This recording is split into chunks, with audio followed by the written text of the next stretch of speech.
How's it going, boys? Patrick Liney, back with another video. In today's video, we're going to be discussing a draft pick from every round of the 2019 NHL Draft I think can become a steal of the future. So I'm going to be going over a list of a pick from each round of the draft and discussing why I think that player will be a steal, why they were picked there pretty much, and why I think they will succeed in the future and become a good NHL player. So I hope you guys like this one. It was fun to make. And with that said, let's get into the video. So for the first round, I have Caulfield, who was drafted 15th overall by the Montreal Canadiens. If you guys saw my winners and losers of the draft for day one, this isn't really a surprise. I think this was an absolutely great pick by Montreal. Caulfield has the most goals for the U.S. National Development Team program in history, more goals than anyone to ever play there. Guys like Hughes, guys like Kane, Kessel, Keller. So an unbelievable skill set on Caulfield. He just scores goals like it's nobody's business. For the U.S. National Team Development Program for the juniors, he put up 29 goals in 28 games, and for the U.S. National U18 team, where he was an assistant captain, he put up 72 goals in 64 games. And at the U18s, he put up 14 goals in 7 games. This guy is an absolute monster when it comes to goal scoring. He is a little smaller, though. That's why he was picked so much later, I believe. But I don't get teams passing over guys because they're small. It's bit most people in the ass when it comes to getting guys that are smaller. They always seem to prove it. Johnny Gaudreau, Alex DeBrincat, and I think Caulfield will be the next big one. I think this guy's a future star in the league and an absolutely filthy pickup for Montreal at 15. So for the second round, I picked Brett Leeson, who is drafted at 56th overall by the Washington Capitals. He was supposed to be a first-round pick. That's where he was predicted to go by most scouts, but slipped to the second round. Might be because he's an overager. He is 20 years old, and that can scare a lot of teams because he won't have as much time to develop as the other guys. But I think this was a great pickup. I was hoping the Jets got him with their second-round pick, but Leeson goes to the Capitals, and Brett Leeson is one of those guys that gets better with age. In Prince Albert in 17-18, he put up 32 points, but last year, as a 20-year-old, he put up a monster 89 points and 25 points in the playoffs in 22 games. For Canada, at the World Juniors, he was also a point-per-game player. I think a lot of teams are going to regret passing on Brett Leeson. I think he is going to play AHL hockey next year, maybe even some NHL, depending on how good he is doing at the AHL level, but teams are definitely going to regret passing on this guy. I think he's going to be a good player in the future, and Washington made the right choice drafting him here. For the third round pick, I decided to go with Dominic Fencer, who was a 90th overall selection by Carolina. He played for the U.S. National Team Development Program with guys like Hughes and Caulfield and Zagras. And as a defenseman, he is only 5'7", so that probably scared a lot of people away. But some scouts say he had the skill of any guy taken in the first round.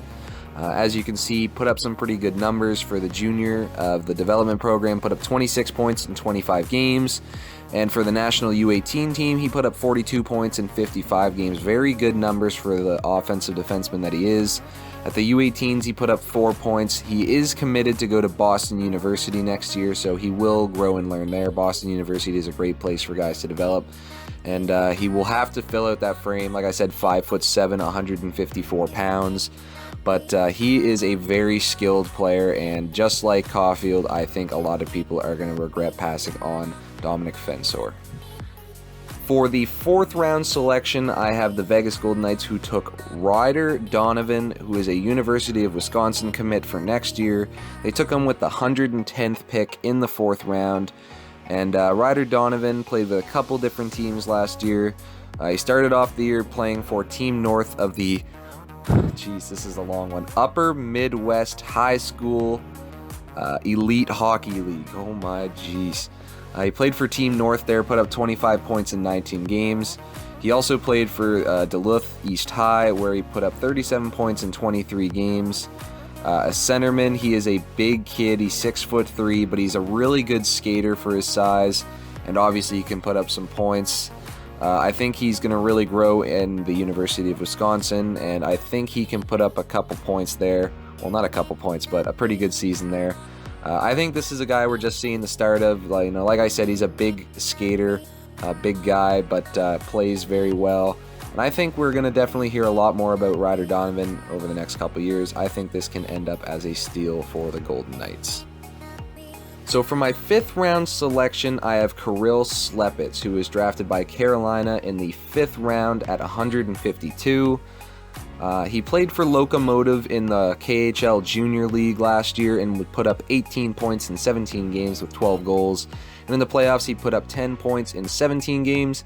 He did also play for the actual Locomotive of the KHL, the actual KHL, where in 10 games he only put up 1 goal, so not too impressive, but it was his first little bit in the KHL.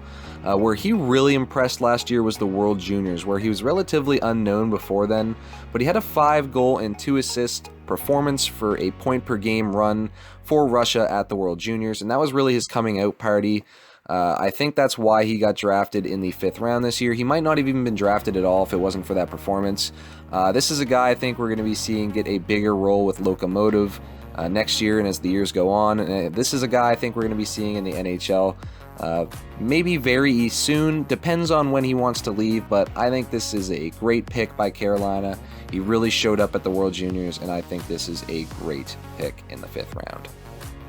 For my 6th round selection, I decided to go with John or Jack Malone. He was drafted 180 by Vancouver in the 6th round, and this is a guy I think we're just beginning to see what he can do. He's played with the Youngstown Phantoms for the last 3 years in the USHL. This year he put up 59 points in 57 games. Went pointless in the playoffs, but the Youngstown Phantoms have a terrific track record with producing NHL talent. Most recently, guys like Brandon Saad and Kyle Connor have come out of there. And he's also committed to Cornell University next year, so he will be playing in a better league where he'll be able to develop more. But I think this is a guy that really, hasn't really shown us what he can do yet. I think when he gets to the NCAA, I think he can put on a show next year, and I think he will definitely be a guy that people are like, where did this guy come from? And you heard it here first. I think he is going to be a good talent in the future. I think Vancouver got a really nice player here in the 6th round. And just wait. Next year, I think he's going to put on a show in the NCAA at Cornell. So for my final and 7th round selection for draft steals, I have Kool Moe Berg, who was drafted 194th to Chicago. He plays in the WHL right now for the Prince George Cougars. He has for the last 3 years.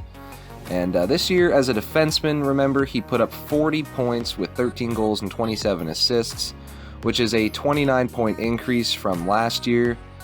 This is a guy I think who, still has some growth to do. He's 6'3", he's a big kid, but has a lot of growth to do in his game. I mean, he's a 7th round pick, so you can't really expect him to be a star right away. He definitely has to work to get into the NHL. He was ranked pretty high in some of the rankings, 95th by Future Considerations and 136 in the Central Scouting for North American skaters.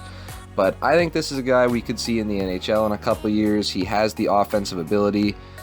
Played on a really bad Prince George team this year. He was a -33, but he still put up the points. And I think this guy will get better as the years go on, and I think we will see him in the NHL in the future. So that is the video for today, guys. I really do hope you enjoy. This was definitely an interesting topic to talk about because it's hard to really predict where these guys are going to go, especially for the later round picks. I had to do some digging for sure, but I think I came up with a pretty good list, in my opinion. I hope you guys enjoy. And that is it for today. I will see you guys in the next video, and thank you for watching.